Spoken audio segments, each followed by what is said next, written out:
Hello and welcome to this month's edition of the FinCrime Connection. I'm Jamie Muir. And I'm Colin Dixon. Colin is our CAM certified AML solutions specialist. He was the product manager for Jade ThirdEye when it started back in 2012 and spends his time advising clients on their use of Jade ThirdEye. And Jamie's the head of our customer success team, and he's also CAM certified. He's been supporting our clients for 10 years, including 4 years based in the UK. So this month we're diving into some significant regulatory changes within New Zealand and how these relate to the changes we've seen evolving in other areas of the world. Hey, that's good. I always like to look outside our local bubble to get ideas that may be more advanced elsewhere. We should be clear that although we're talking about changes in New Zealand, the subjects are still very relevant for Australia and elsewhere. So Colin, how are these relevant? Well, even though these changes are for New Zealand, they're following activity that we've seen elsewhere, and in particular in the UK. Australia's heading in the same direction too. So the New Zealand Banking Association have recently announced scam protection measures. These measures only apply to their bank members, which you can find on their website. But from what I've seen in the UK, this could be the start of a rollout across other sectors. So Jamie, what are the measures? So the measures are confirmation of payee, which is already in place, providing pre-transaction warnings, and a 24/7 reporting channel. These are the things that banks should put in place themselves. Then there are a couple of measures that I'm sure you'll be interested in, Colin. Identification and response to high-risk transactions and sharing scammer account information. You're right. So let's talk about the approach to high-risk transactions first, shall we? Sure. So the wording in the release states, quote, identification of and response to high-risk transactions or unusual account transaction activity and the ability to delay or block transactions in some cases, end quote. Okay, so there are two clear parts to that. The first is to identify a high-risk transaction, and the second is to stop it or delay it. An external financial crime software system can help with the identification, but the ability to delay or stop the transaction, well, that sits with the bank's software. So Colin, how would this work in practice? Well, under current AML regulations, there's no compulsion to stop transactions before they're completed. So typically transactions are reviewed after they occur. With this new change, the process is essentially the same, except the analysis will need to happen whilst the transaction is still in progress. And a response needs to be returned back to the bank so that it's able to stop the transaction if anything suspicious is found. So financial crime software such as Jade ThirdEye, for example, would provide advice or feedback, and it's the banking system's job to take action from that advice and either delay or stop the transaction. Yep, you've got it. It's a collaborative approach to solve the problem. Would the bank need to check every transaction? That seems like a lot of work. Well, that decision's up to the bank, so based on their tolerance of the risk. So I'd expect the banking software to decide which transactions to send for analysis.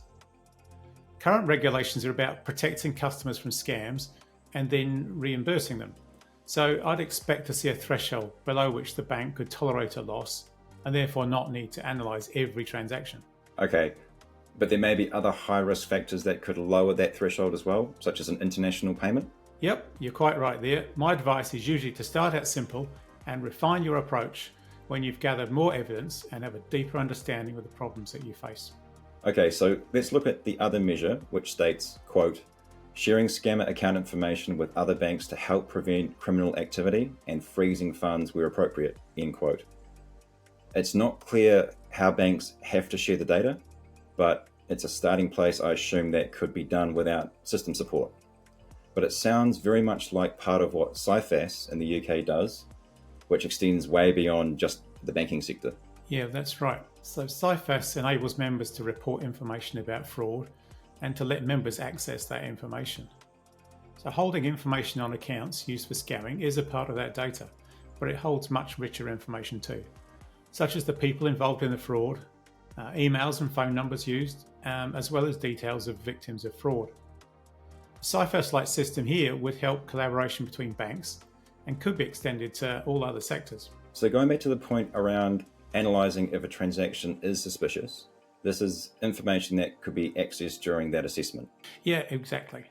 Understanding whether the person receiving the funds has been involved in previous fraud increases the level of suspicion, to the point where the transaction should at least be delayed or maybe stopped.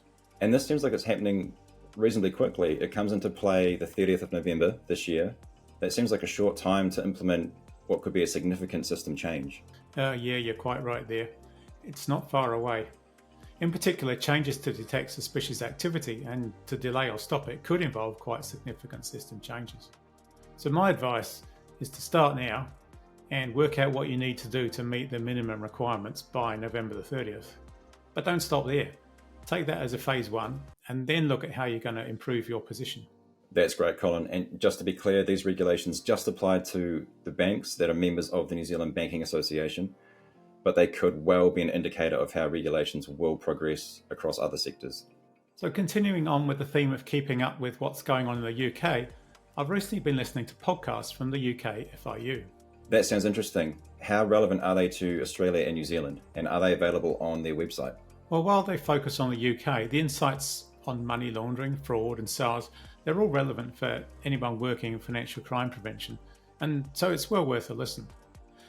If you want to find them, go to nationalcrimeagency.gov.uk and just do a search for podcasts. There's plenty of other information on their site as well, including their sort of regular SARS in Action magazine. Well, I think that's a good note to stop on. As always, feel free to reach out if you have any questions. Thank you for joining us for the FinCrime Connection, brought to you by Jade, ThirdEye.